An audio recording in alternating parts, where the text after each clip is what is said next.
Good morning and good morning. It's a rainy day here in Denmark.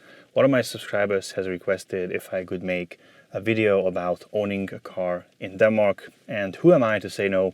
So that's what we're going to do today.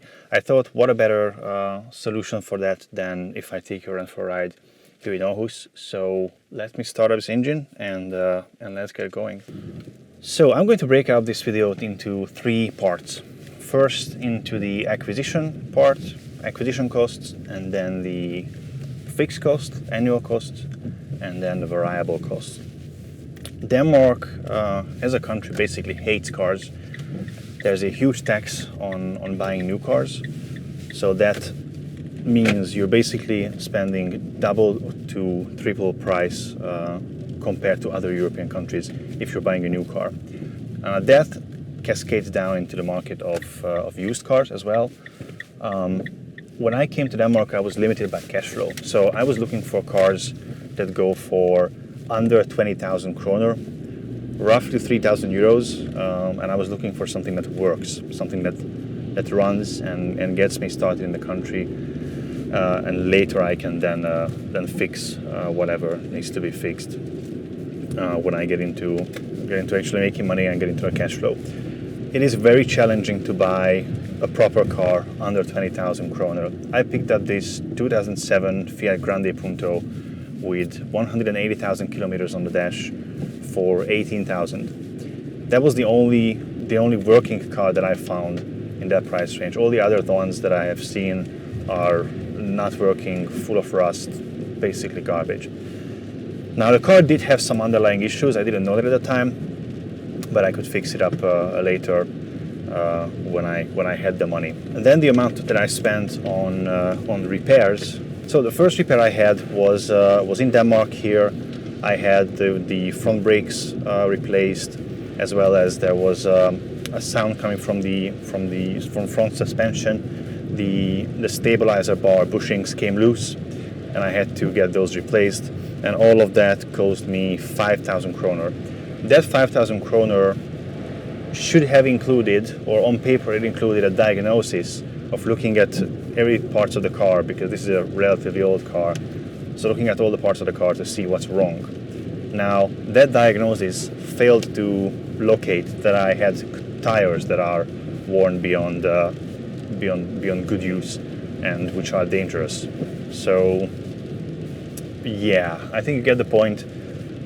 Car repairs in Denmark are low quality and ridiculously overpriced. I have friends, experts, who would rather go to their home country of Netherlands from Denmark, another high-cost country, to have their cars repaired there because it's cheaper and they get better quality in that country than they do in Denmark. And that's the same feedback and same experience I have from a lot of other experts. I chose to do all the major repairs in Hungary because for two reasons. One is the cost, and the other one is that the quality is better because I go to a person that I know, I trust that he does good quality, and the repairs are safe. But anyway, so brakes and the noise was 5,000, and then when I went to Hungary, I got an oil change, spark plugs replaced, filters replaced, the suspension, rear suspension absorbers replaced, and a set of new tires, 4 new tires. All of that covered by 4,000 kroner. So I think you get the contrast, how much value the same money buys you in one country versus the other. And then the next major thing that I had to repair was the gearbox, because the major underlying issue with this car was that the gearbox sealing that connects the gearbox to the engine was leaking engine oil.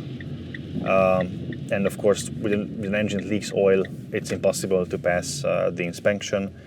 The car needs to be inspected every 2 years. I think everywhere in Europe, but here in Denmark, definitely.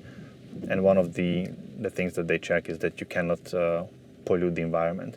But that's a major repair. Like, you have to pull down the gearbox off the engine. So once we got there, I also did it in Hungary. We did the gearbox seal. I have new clutch bearing. The rear brakes have been completely rebuilt. and I had the AC refilled. That cost 6,000 kroner altogether. A huge amount of money, but it's good value. And then came back to Denmark, and then the car did break down on me. There are some cables that connect the stick to the actual gearbox, and when you move the stick back and forth, the cables connect to the gearbox and move a lever. Now that cable broke, and I couldn't put the car in the first gear. It wasn't operational. I had the insurance for the trailer, so it's a really good service. I just called them up. It's a company called SOS Dansk Autohjälp. I called them up. Within 45 minutes, they came and they towed me home, or actually told me to where I told them to tow, to the nearest shop.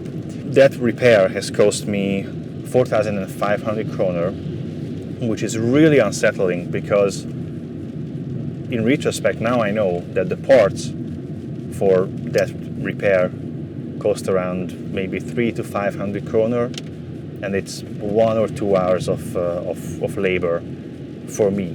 I could have done that repair myself, but I ended up hiring the shop, and they discharged me for 3.5 hours of their work, which I think is just complete overcharging. And so that way it has cost me a lot of money. I think at that point you become to see that that owning a car in Denmark is expensive because of the repairs. Now that cost has actually made me to make the decision that from now on, everything that I can repair on my car, I will repair on my car, because honestly speaking, it's challenging to keep this car on the road. I hope that from this point on, there will be no breakdowns, and every problem that had to be fixed was fixed. So I only have to pay for fuel and whatnot. But getting here was quite challenging financially, and that's the reason why I'm still not working on my pilot's license, which was the point all along. But anyway, so if I calculate correctly, that's 20,000 kroner in repairs, plus the acquisition value of the car, 18,000. I count the repairs in the acquisition value because my argument is that I brought the car up to a level of good service and reliability that it adds into this value. So now from 38,000 kroner, I have myself a car that works and does the job, and I don't expect to be spending on maintenance anytime soon. If I were to buy again, I would probably save up a little more and look at higher price ranges, and buy a car that is younger or doesn't have any underlying issues. But if you're buying a used car, it's going to have some issues anyway, so I think you should budget some money for those repairs anyway. That's the acquisition cost. Moving on to the fixed costs, every year what you have to pay for are the following. There's a thing called green tax in Denmark.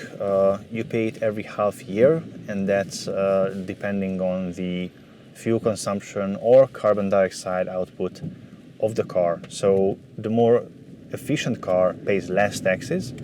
This particular car, which is a relatively small car, pays 2,080 kroner per year in green tax.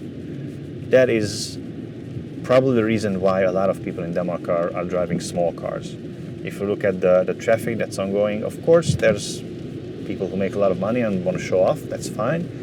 But small cars are very popular. A lot of people are driving Toyota Aygos, Peugeot 107s, Ford Fiestas. This Punto is also relatively popular.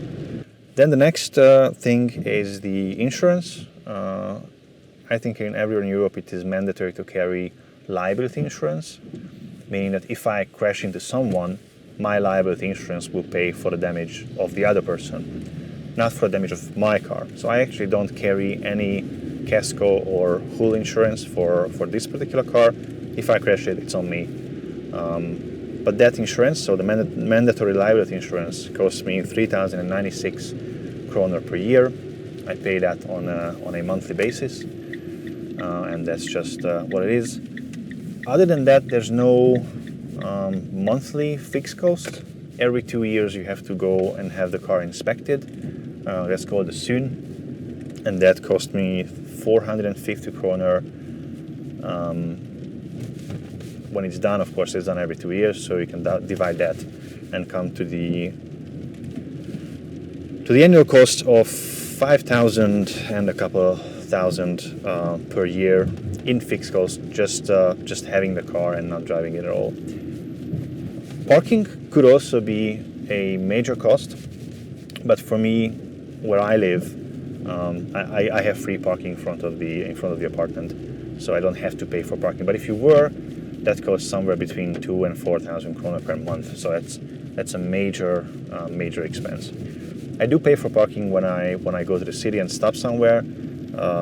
That goes for 22 kroner per hour and upwards, which is whatever. It's the same as any other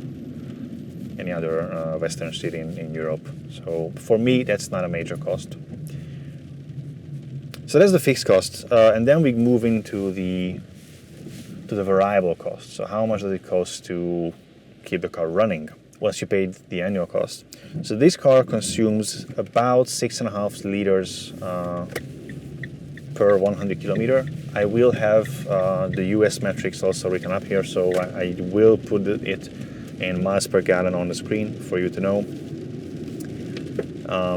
And fuel costs more than 14 kroner per liter right now, so that's more than 2 euros. So probably one of the most expensive fuel costs in the European Union right now, and has always been anyway. But whatever, so that, if I do the math correctly, that comes up to 94.25 kroner per 100 kilometers, and that's it. Honestly speaking, the fuel cost is not terrible, given that it's an economic car and it doesn't consume so much fuel. The major cost element is in the repairs. It was also asked to compare driving versus cycling, which one is better in Denmark, because Denmark is known to be a very bicycle-friendly country, which is true. A lot of people are riding bikes. That's something you have to get used to as a driver, because you have to expect that there will be bikes everywhere. So every time you turn, make sure to double check your mirrors and actually turn your head to see where those bikes are. So a lot of people are riding bikes because having a car is honestly a challenge financially. But you can't ride everywhere with bikes. The way it works for me, at least how I set up my life in this country, is I live technically outside of Aarhus. I live in one of the small towns as the outskirts of Aarhus in Tilst. I could ride my bike to the town, but that's just not convenient. That's not how I am living my life. And also in Denmark there's a lot of rain, as you can also see right now. And I don't want to get soaked. So just out of convenience, I think a car is kind of a must-have if you can afford it. So there you have it. That's the cost of owning a car here in Denmark. At least that's my experience owning this 2007 Fiat Grande Punto. I hope you found this video interesting. I also want to thank all of you who have watched this video to the end. We have recently passed 100 subscribers, which might sound a little, but it's actually a huge step for a channel as small as myself. So thank you all of you for watching these videos and following along. I thank you for joining once again, and I will see you in the next one. Have a great day.